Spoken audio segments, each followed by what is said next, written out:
నమస్కారం అండి. సుమన్ టీవీకి స్వాగతం. నేను గీతాంజలి. ఇవాళ మనతో పాటు ఉన్న అతిథి డాక్టర్ కృష్ణమాచార్య గురువు గారు. యాదాద్రి లక్ష్మీ నరసింహస్వామి వారి సన్నిధిలో పూజారిగా 13 సంవత్సరాల పాటు వారు సేవలు అందించారండి. అలాగే మనకి వారు ప్రత్యేకంగా చెప్పొచ్చు, పండితులకైనా పామరులకైనా అర్థమయ్యే రీతిలో ఎటువంటి సందేహాలనైనా కూడా నివృత్తి చేస్తారు. ఇంతేకాకుండా వారు విశ్రాంత ఆంధ్ర ఉపన్యాసకులు కూడా. ఎంత చక్కగా మాట్లాడతారో అందరికీ తెలిసిన విషయం. అయితే ఇవాళ చాలా మంది ఎన్నో సందేహాలు, ప్రశ్నలు అంటే కామెంట్స్ రూపంలో అడిగారు.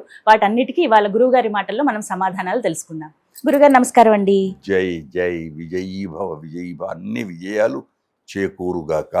రాబోతున్నది యమునా పుష్కరాలు. మరి ముందుగా పుష్కరాల యొక్క విశిష్టత ఏమిటి? చాలా పుష్కరాల ఇది గురించి ఇది గొప్పది తెలిసి ఉండదగింది. కృష్ణుడు జైల్లో పుట్టాడు, జైలు నుంచి వెళ్ళాడు యదుకులానికి. ఎక్కడి నుంచి దాటాడు? యమునను దాటాడు. యమునా ఎవరి? సూర్యపుత్రులు, సూర్యపుత్రిక యమునా నది. పావనం. యమునాలోనే ఉన్నది కాళీయ మర్దనం. యమునలోనే కాళీయ మర్దనం, యమునలోనే. తను వెళ్ళింది యమునలోనే. ప్రియులతో ప్రియురాండ్రతో ఆటపాటలన్నీ యమునలోనే. విన్నారా? ఆ యమున నది స్నానం చేస్తే యమభీతి ఉండదు. అంటే పవిత్రత. గంగ. అలానే చార్ధామ్లో కూడా గంగోత్రి, యమునోత్రి. నేనే కొత్తగా చెప్పడం లేదు, యమునోత్రి ఉన్నది చార్ధామ్లో. ఆ పుష్కరాలు వస్తున్నాయి కనుక ఎప్పుడో వెళుతావో వెళ్ళవో ఇప్పటికైనా వెళ్ళిరా అనగానే వెంటనే మనకొక్క పెద్ద గొప్పది, ఆ 12 రోజులే గొప్పది అని ఉరుకుతాం. సంవత్సర కాల పర్యంతం ఆ శక్తి ఉంటుంది.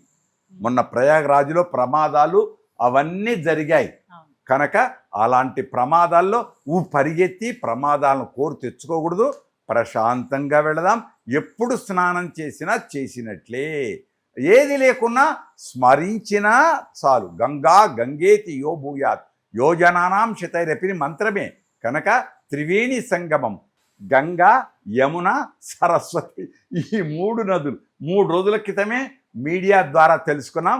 సరస్వతి నది ఉంది అని పరిశోధనతో వచ్చింది. సరస్వతి నది కనపడదు. ఎట్లా కనపడదు? చదువు అనేది నాలుక మీద నాట్యం ఆడుతుంది.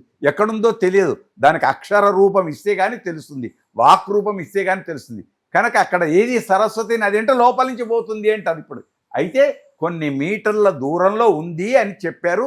సరస్వతి, గంగా, యమున, సరస్వతి నదుల సంగమం ప్రయాగరాజ్. అక్కడ ఇప్పుడు మన దగ్గర ఇక్కడ యమున నది. చాలా ఆనందం. కృష్ణుడిని తలుచుకుంటూ యమునలో స్నానం చేస్తే చాలు. అందరము ఋషులమే. ఇక్కడ గమనించాలి, గోపికలంతా ఋషులే. గోపికలు కృష్ణుడి చేత కూడుకున్న గోపికలందరూ ఋషులు. గత జన్మలు రామాయణంలో వాళ్ళు గోపికలుగా పుట్టారు. మనం కూడా ఈ కలియుగంలో కూడా మనమందరం ఋషులమే. మనం వెళదాం, యమునా నది పుష్కర స్నానం చేద్దాం, పితృదేవతలను ఆరాధిద్దాం. పితృదేవత తరింపజేయటానికి ఇది గొప్పనైన శక్తి కలిగింది యమునా స్నానం. ఇంకా చాలా విశేషాలున్నాయి, దాన్ని ఆపేద్దాం. అంటే ఖచ్చితంగా చేయవలసింది ఏంటంటే పుష్కరాలలో చేయదగింది పితృతర్పణం తప్పకుండా చేయాలి.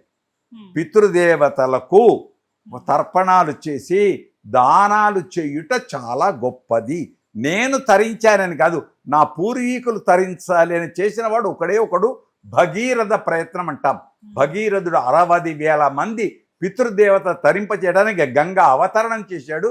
రామాయణంలో చాలా గొప్పది కనుక తప్పకుండా పితృదేవతల కోసం దాన ధర్మాలు చేయండి. ఎక్కడ అసలు దేవాలయ దర్శనమే పెద్దలకు దానం. నువ్వు తెలిసో తెలియకనో దాన ధర్మాలు చేయుట, అది సంతోషం. పితృకార్యం చాలా మంచిది.